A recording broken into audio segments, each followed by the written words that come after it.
Okay, welcome back. Let's crank this thing up again. This is the third video for me tonight, so I should be nice and loose for you and crazy. You never know. We're going to look tonight at Chapter 4, Empires. It's Eurasian Empires. We'll look at Greece, Athens, and this place called Sparta. My students often think, boy, Sparta, that's the place I want to be.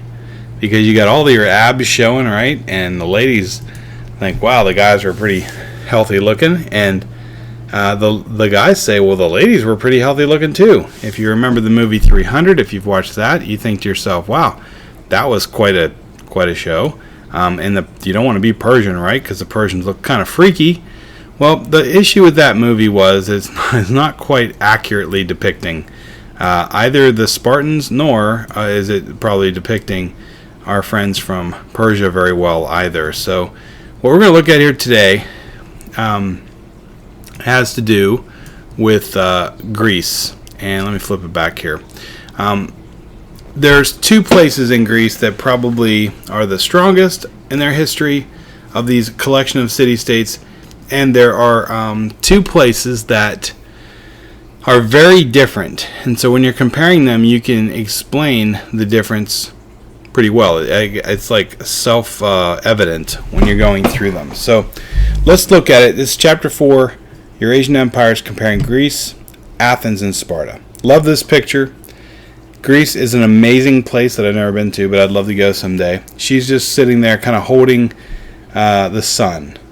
And the perspective of the camera, looking at it from the camera's point of view, looks like she just as well could be.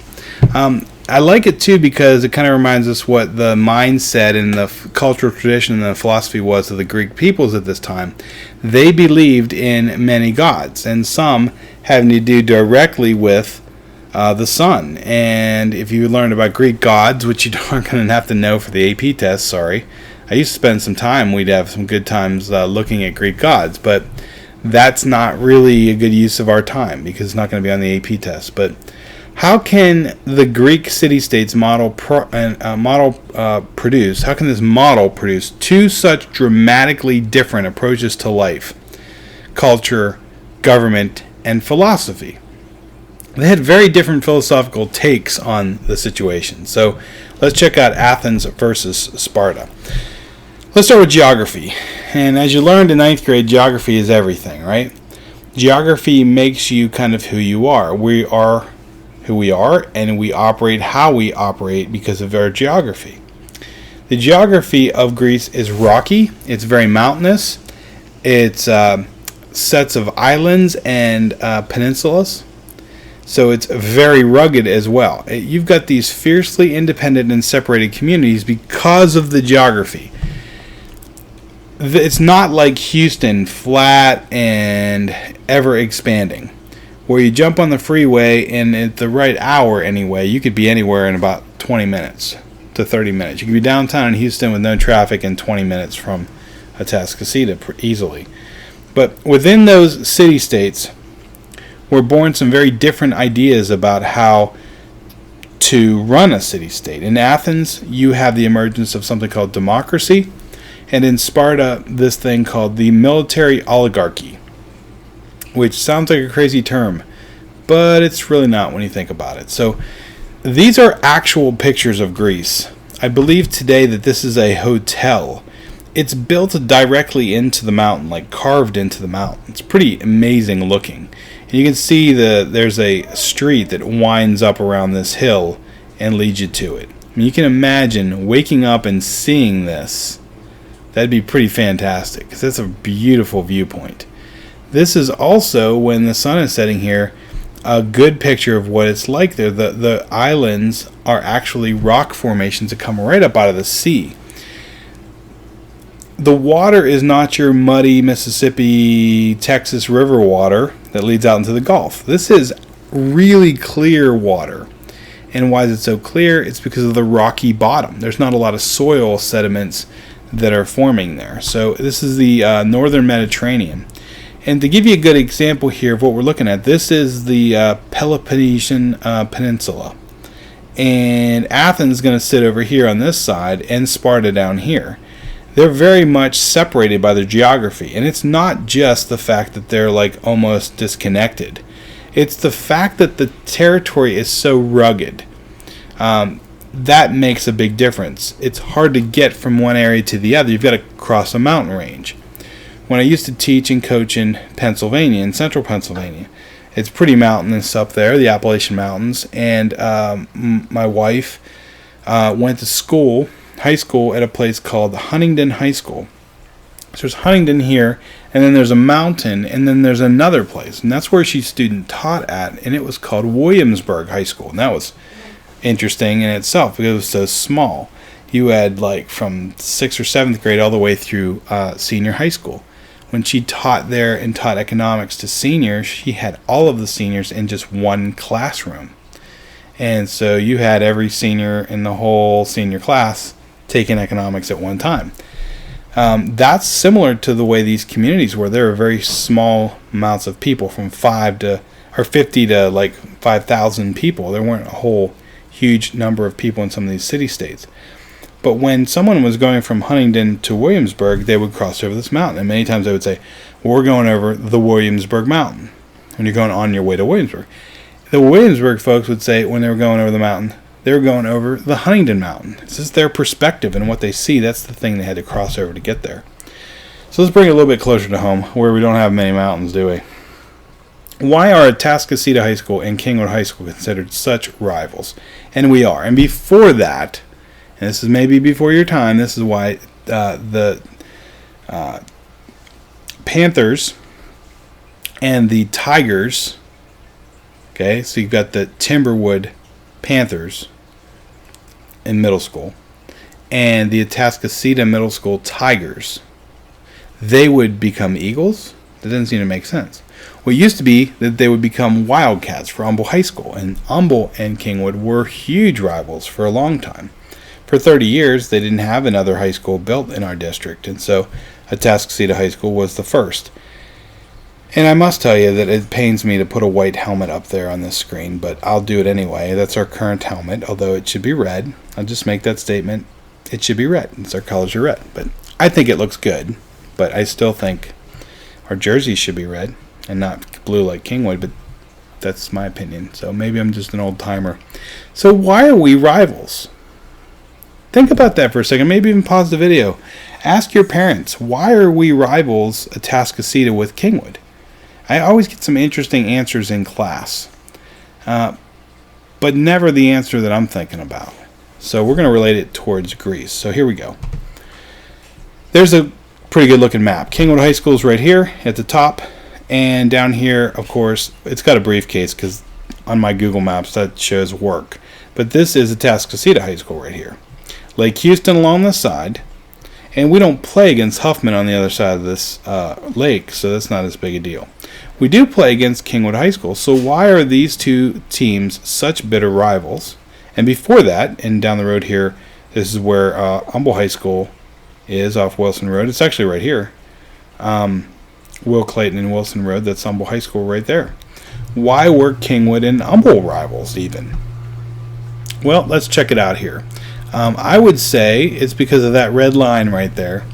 And that red line isn't a line that's there at all, but we know that line is there.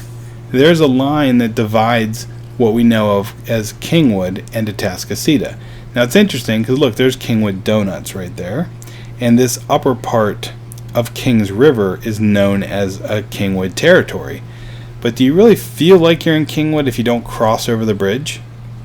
I mean, I don't feel like I'm really in Kingwood yet. It looks a little bit different right there. It's different landscaping and stuff, and there's different signage that looks similar to Kingwood, but that just doesn't seem like Kingwood to me. So, why are we rivals? The river makes it that way. It's very easy to see where they are and where we are. There's a dividing line. There's no question who you are if you live north of that line or north of the river. There's no question who you are if you live south of that line and south of the river. So it makes it very clean and easy, and I think it also creates more bitter rivals because, number one, we're closely connected in proximity. but we have the river that runs through us. And I think what happens there is, it gives us a sense of difference. And I don't know that there would be as much difference. We're in the same school district, so I'm not sure that there would be such difference if that river didn't exist, if it was just paved over, if you will, or if it never existed in the first place. This is similar to Athens and Sparta, as you see on the map there. There's a line that really separates the two of them. Even though there's a little bit of connection there, there's not much. And it's very difficult to get from Sparta to Athens, and to cross over that line would be quite a journey. So you know who they are, and you know who we are, and that's just the way it works. I'm not saying we're Sparta and they're Athens. I'm just saying it works. I think this works as a good example.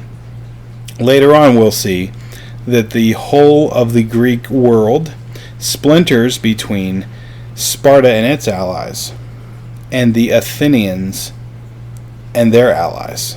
And this creates a war like none other. There is a massive battle after battle after battle, about 30 years of conquest there.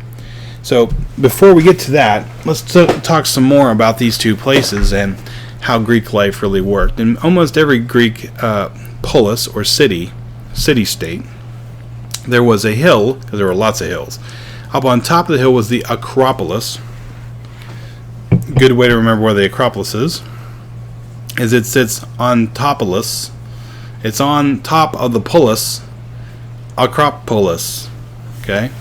And down below that would be the Agora, as we think of it today, the mall or outdoor marketplace. Athenian democracy was about direct participation. You see Pericles there at the top left-hand corner giving his famous funeral oration, which was really a talk that he gave as a pep talk, not really about one person's funeral, but about many, during the Peloponnesian War, and also the fact that there were many people who died during this time period of disease, mass disease. And he gave a speech about what the best parts of Athens are, and what does it mean to be an Athenian. And what it meant to be an Athenian was that they fought not because they were paid professional soldiers or people who were forced to fight or slaves fighting. They were free men who fought to protect what was theirs, and that freedom, and not being a professional soldier but being someone who volunteered to protect your home, you have more to fight for. And he argued that being an Athenian was about the most that you could imagine to have. I mean, they had more than the folks who were down the road there in Athens. Let's look quickly here, though, because they don't always have so much more, at the role of Athenian women. Well, they held up buildings pretty well, but that's a whole different story. These Athenian women could take part in most religious festivals, but otherwise not allowed to participate in public life. So you had to stay inside. They could not own property. So remember the marketplace, and you ladies got kind of excited about going to the Agora and doing some shopping? No. You're not allowed to go shopping because you would not be allowed to purchase anything. You can't own property. You're a woman. You always had to be accompanied by a male guardian. This didn't mean your husband. You didn't have to have your husband, a guardian, take you out there. It could be your brother. It could be your father. It could possibly be your son, or even a male who was in charge of you. This sounds kind of wickedly crazy, but this is the way it was. Your chief obligation as a woman of Athens was to produce a male child. Now, why is this? This gets a little bit confusing for some people. And let me flip back to this here. Your obligation for a male child was important because they're the property owners. So if the father were to die in battle or just die of old age or whatever, they can't leave you the property and say, hey, honey, here's the house and here's the keys to the car or the chariot, I'll look after this stuff. You're in charge now. What would happen is that, I'm not sure what would happen, but The state may get your property because there is nobody there that could be a suitable heir to after the death. So how about this? You did get to supervise, ladies, the slaves as they did their housework. Well, that sounds fantastic. You're just a little bit above a slave, basically. You got a chance to be married at 14 or 15. Oh, man, isn't that great? The problem there, ladies, is that you'd have to marry an old man. Probably somebody as old as 40. I'm 43. Or 50. This is a foreign thing for us. If you did that or try to do that today, it's probably going to end up being jail time for somebody, because that's not legal these days. But back then it was. Why? Women are of the age at 14, 15, 16, 17, 18 where they can have children. Unfortunately, in this time period, women might die from childbirth because they didn't have these things called hospitals with advanced medical practices. And they also needed to have many kids, because what if you had a bunch of girls? You need a boy. What if you were someone who was involved with a business or a farm? You needed hands around and people around to help. And it was encouraged that you'd have big families to support Athens. This might be good for some of you. There would be a little less reading for you, because there's no formal education involved with being an Athenian woman. So, a little ironic that the goddess Athena, right? That's what Athens is named after, the goddess Athena. A goddess is different than a woman in their view, in the way that they looked at it. And they viewed women as weak, first of all, possessed by a devilish form, like demons. They looked at women with distrust, and they weren't quite sure they were mentally stable.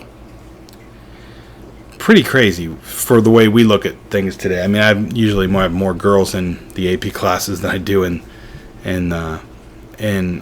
as compared to boys. So I guess it's different here today. At the bottom, I have why is she smiling? Mostly because I don't really know. I mean, it's a pretty difficult life being an Athenian woman. I guess difficult, but you're like almost like a slave. So I guess you don't have to make any decisions. You don't have to go shopping. You don't have to do much except watch the slaves. The veil that she's wearing is interesting too, because the Greeks were the first to start veiling their women so that a woman would never show her face unless she was alone with her husband. Kind of saving her appearance for him. So a lot of times in the Middle Eastern world, we think that this is some kind of invention of the Islamic faith or the Islamic Empire, or the Islamic world, which we'll study in a little while. It comes from Greece. Let's look at Sparta. It's a military state, and this was sort of like a poster by, who is it, Roderick Milton. But at the bottom, and this was a slogan that they had, tell them in Sparta that we obeyed our orders to the last man, meaning that they're to fight and win or die trying. And so if you don't win, you're coming back as a body, being carried on your shield. And the women would say to the men who were leaving for battle, here's your shield. Use it in victory or be carried back on it. And it was sort of straight deal. I mean, don't lose and come back home, because you're not welcome. You might be in search of some cheer here, because this might be a little difficult thing. There's the perfect cheer here for you. This is an old Saturday Night Live thing. So there you see them, Sherry O'Terry and Will Ferrell.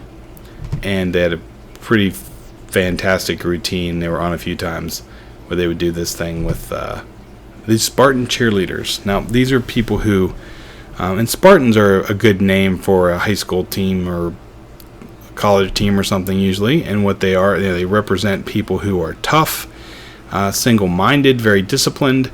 But these two Spartan cheerleaders, they weren't exactly on the team. So they basically made their own uniforms. They would go to like the chess match or something like that and cheer, and they weren't really even very welcome there. So they did these very strange dances and routines, but it's kind of silly. But Michigan State Spartans, San Jose State Spartans, pretty good college mascot.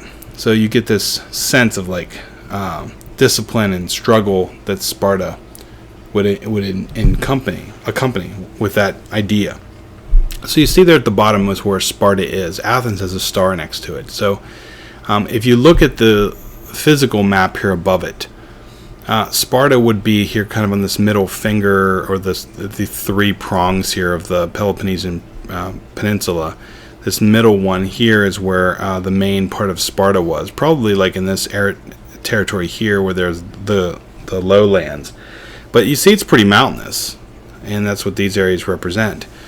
So what you would have here in this situation is you would need to go and find resources from another place and either bring it back to your territory, expand your territory, because you're to feed people.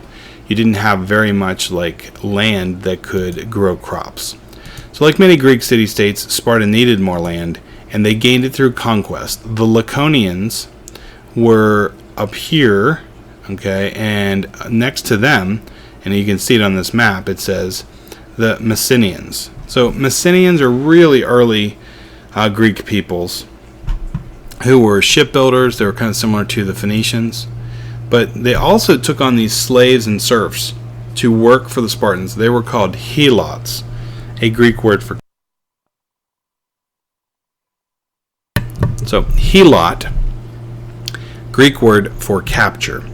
And you see them here in the image. Many of those people were not like the Athenian soldiers. They were kind of being forced to be soldiers' slaves, if you will. So what was it like to be a Spartan soldier? As I mentioned, the painting down here below shows the woman and the kids, and they've got this dog here, but the woman with the shield handing it to her husband and basically saying, you know, good luck in battle, defend Sparta with this shield, and win in battle or be carried back on it. And that was made famous too with what the version that many of you saw with 300, the movie that was it kind of brought it to life, the Frank Miller version of the comic books. But in a very real sense, the kind of technology that they use with the spear and the shield and the sword, these infantry tactics were advanced for this time period, and they kind of have been being passed down over time. What made the Spartans a little bit different was this phalanx formation, where they'd fight shoulder to shoulder. The shields would overlap one, so you'd stand here, and your shield would overlap the person next to you. So it was sort of like an armor system for everybody. And then you had these long spears that would come down in front of you. And what that spear would do is put a pretty good distance between you and the enemy, and building almost like a wall there between you. Now the 300 Spartans from Frank Miller's version of the graphic novel, the comic book, and also the movie, these 300 Spartans are very much real, and they existed, and they were the Delta Force, or the best fighting force of the ancient world. Although they're a great fighting force, every one of them perishes defending Sparta and Athens and the Greeks from Persia. But their stand is remembered very similarly to like the Alamo. So it's like the Alamo of the ancient world. It really did happen, but how it happened may not be exactly how it was written in the history books, because it seems a little bit miraculous. But the techniques used in the video of the movie are pretty similar. So we like to have a little bit of fun from time to time. Tomorrow I'm thinking McDonald's. The sweet taste of maple syrup is baked right in. This is madness. Of course, I want to point out to you that his fillings here in the image, those hadn't been invented just yet. So that's one problem with the movies. See it every once in a while. But 300 is an interesting flick, and definitely one that's pretty violent and pretty crazy, but entertaining nonetheless. And certainly they overplay the Persians in a very negative way.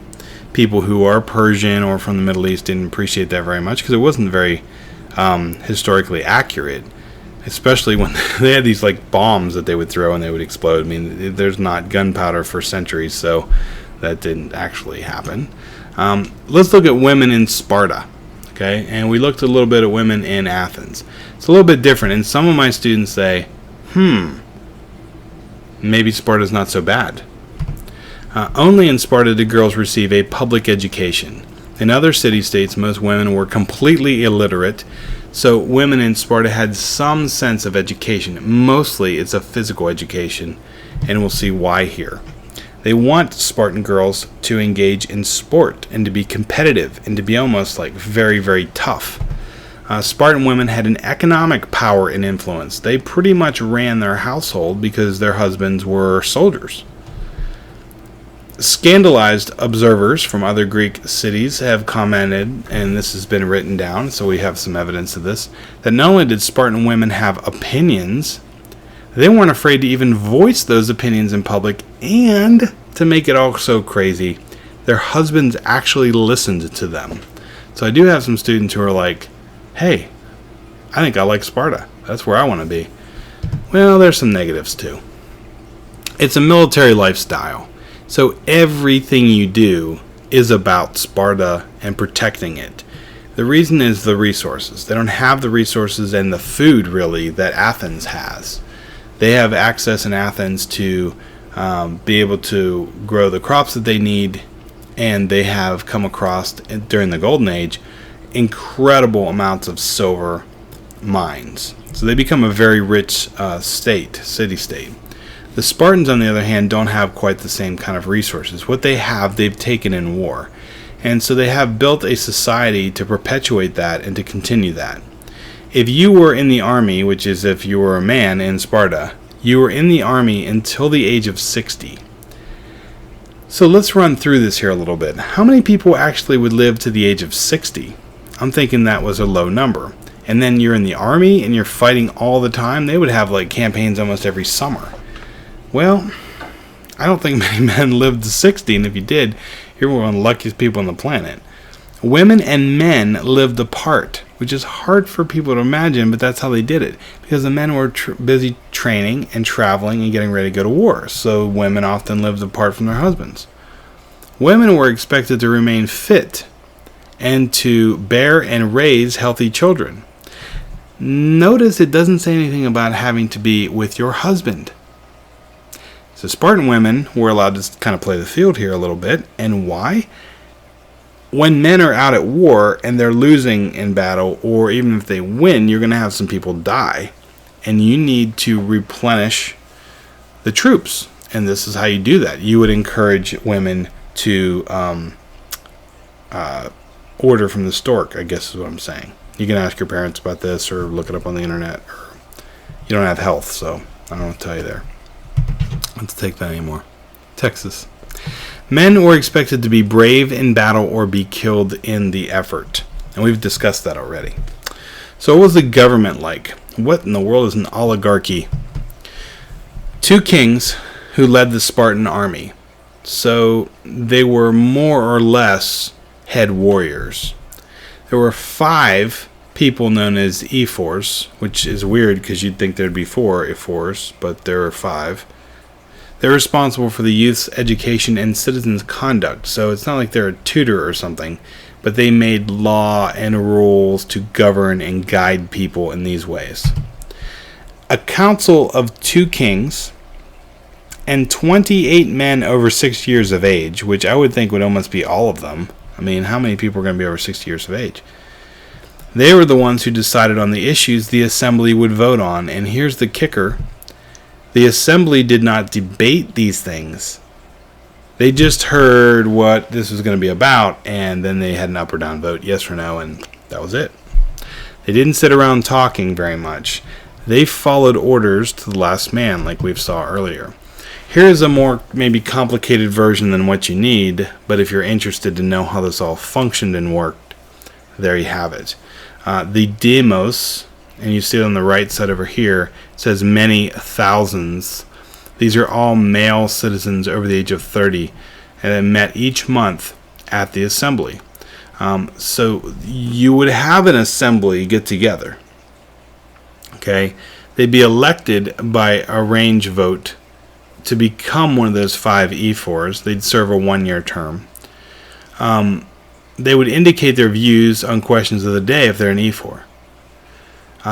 They would also slide over here and be elected into, it says range voting, and be elected to Garantes. And they're elected for life. There's 28 of those. And you had to be over age 60, like we mentioned, to serve on the court or criminal justice advisory board. And down at the bottom it says all male citizens below the age of 30 and boys left home to train in the military schools at age 7. So my son wouldn't even be home anymore. He'd be training. You had your 2 co-kings here at the top. They were separate hereditary lines. So 2 hereditary lines, so 2 kings, like 2 houses, if you would. And these co-kings were automatically, there are 2 extra Garantites, so they added to that mix. The kings also were in charge of public roads, and the Supreme Court over here, these ephors, and also an executive, a most powerful branch, cooperated with the king and this other group. So this is a pretty good idea of what it looked like, but for your purposes, you'd need to know what's on this slide here. That they've got 2 kings who lead the army. They've got the ephors who are responsible for conduct and citizens' conduct and youth. And a council of 2 kings and 28 men over 60 years of age. And the assembly is not going to worry about talking or debating much. They're just going to vote. They don't mess around. If they're going there to discuss this, they're going to have a vote and they're going to do it and get out. Because there are more important things when you are someone who is a Spartan. And that's preparing for victory in battle. Now, this is Horrible History's Wife Swap. Greece will almost certainly see this in class because it's freaking incredible. But we'll probably not see it this week, but maybe next week. But it's pretty funny. Horrible History's has got some good stuff, but this might be the best one that they did. So they do a wife swap, if you've ever seen that television show, between Athens and Sparta. It's pretty good stuff. I would show it here, but it usually doesn't work very well, and I will just show it in class. But anyway. And if you can watch it if you want, it's embedded in the notes. Let go of that thought, and let's move on here. So the Greek Wars, we're going to look at the Greco-Persian Wars quickly, the Peloponnesian Wars, and then introduce you to Alexander again and just share with you what he was like. The Greco-Persian Wars are this confrontation between the very small and divided Greek city-states that had to come together to defend all of Greece, and Persia, which is the world's largest land empire, largest ever seen. They grew out of their respective patterns of expansion. So both are kind of expanding some, but Persia is an incredible fighting force.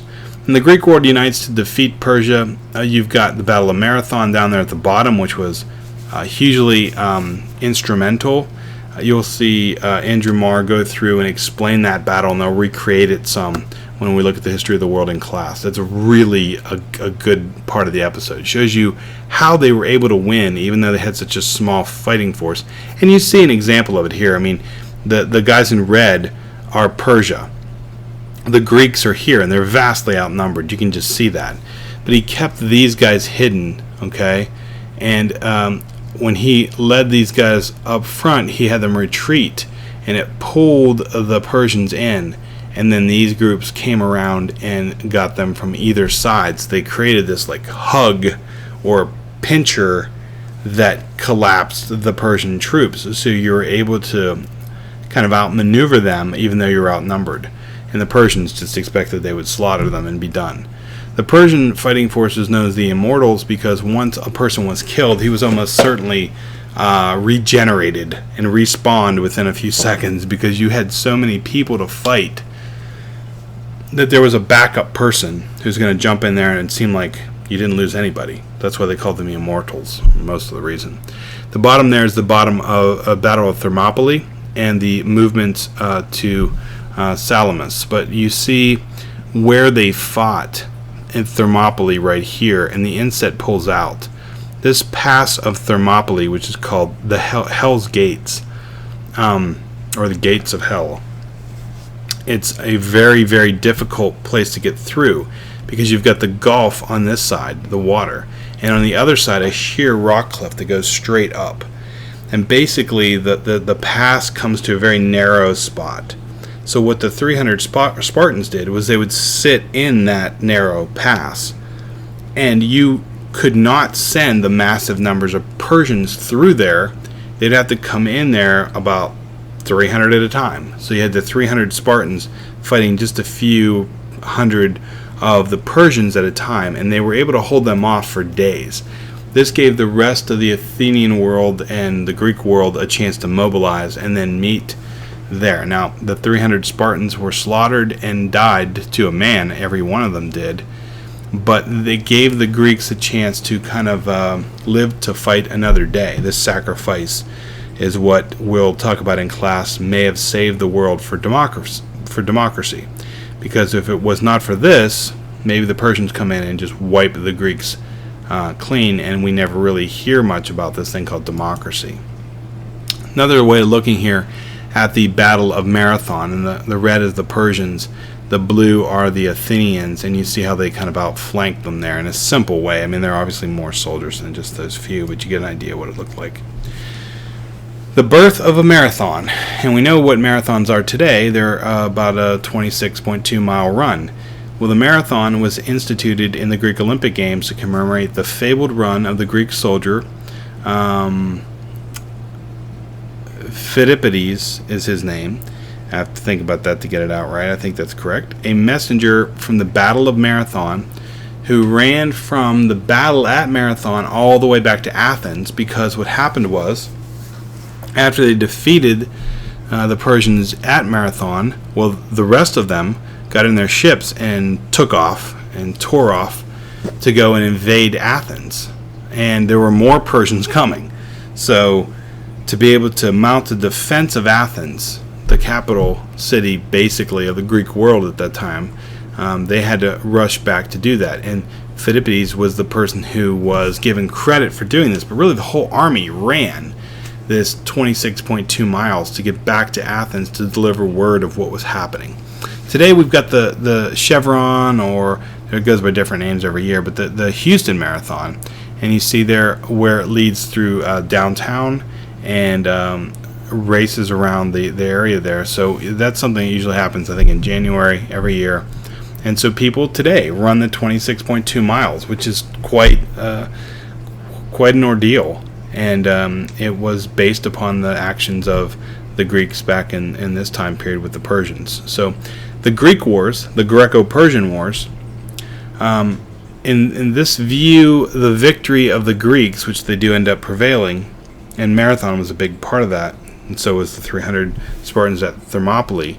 But because of those the freedoms that had motivated these men to fight with extraordinary courage, the Athenians really believe it's because they're free men, and they're fighting because they want to, a voluntary force, unlike the Spartans who fight because they're kind of forced into the gig, and that's what their culture says.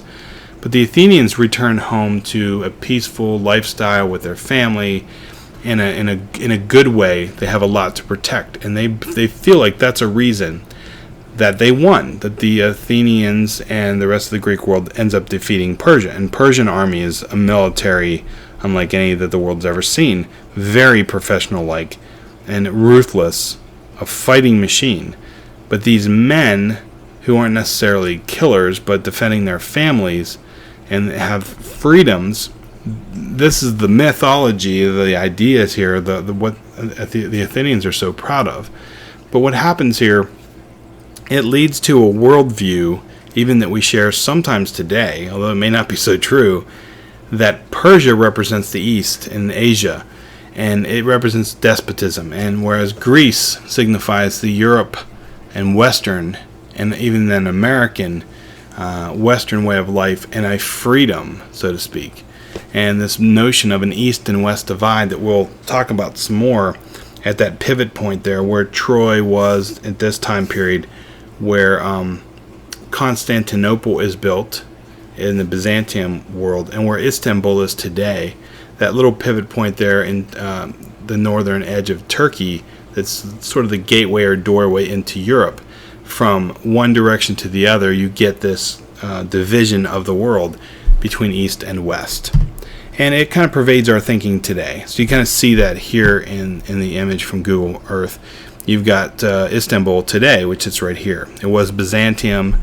Constantinople is created by Constantine, the Emperor of Rome, and we're going to get there and talk about that later. But this division here creates a mindset where the world looks at what the West and the East is, as being two separate types of cultures. And I get it and I understand it some, but sometimes it's overplayed. Let's overplay it some more. Some would say that Socrates probably represents the best example of what the Western world was like from this ancient, or at least classical period. He was a dissonant, and he believed in questioning the government. He believed in having an open government, an open discussion about all things, and often didn't even answer questions. He would just confound the problem with more questions. He was a kind of a pain in the butt, and an open one at that. And I kind of like Socrates because he riled things up a little bit. Now Confucius, on the other hand, when we study China here coming up very shortly, you'll find that he developed the system, and you'll see in Andrew Marr's video in class, he develops a system where the Chinese are going to be loyal, show piety, which is inner feeling or respect. They're going to have this sense of honor and duty, and they will not question authority. In fact, they'll do whatever they can to pacify them or to please them. And there's this, in both cases, with Socrates and with Confucius, is this idea of learning that's so important to both civilizations, and it pushes it forward. But you can kind of see the difference even today in the more disciplined approach of the Eastern civilizations, especially China, with school is a good example, and the way that they do schooling over there. And in the Western approach, where we have much more open way of doing things. Like, you don't have football and basketball and soccer and all the different sports that mingle in the schools of China. Those are separated things. You have club sports and that sort of thing. It's a very disciplined way of looking at things. And we have more of a maybe an overall liberalized view of what an education is. It's not just about learning math and reading and writing and history and English and science and those things, but it's about learning how to become a better person, an overall good person. So these are different ways of looking at things, and I'm not sure if they will make sense or they're going to confuse you more, but we'll talk about them some in class if you're struggling with that. There's a lot more on Socrates coming, a lot more on Confucius coming in the cultural traditions chapter. We'll revisit this. So, after the Greco-Persian War, there is this war like none other. That's the Peloponnesian War. And it's an intense and very resentful, bitter civil war from 431 to 404 BCE. Sparta takes the lead in defending the traditional independence of the Greek city-states. On the other side is Athens, who is feeling like they were the leaders of the defeat of Rome. Of Persia. It's been a long day. In the bloody conflict known as the Peloponnesian War, the Athenians were defeated.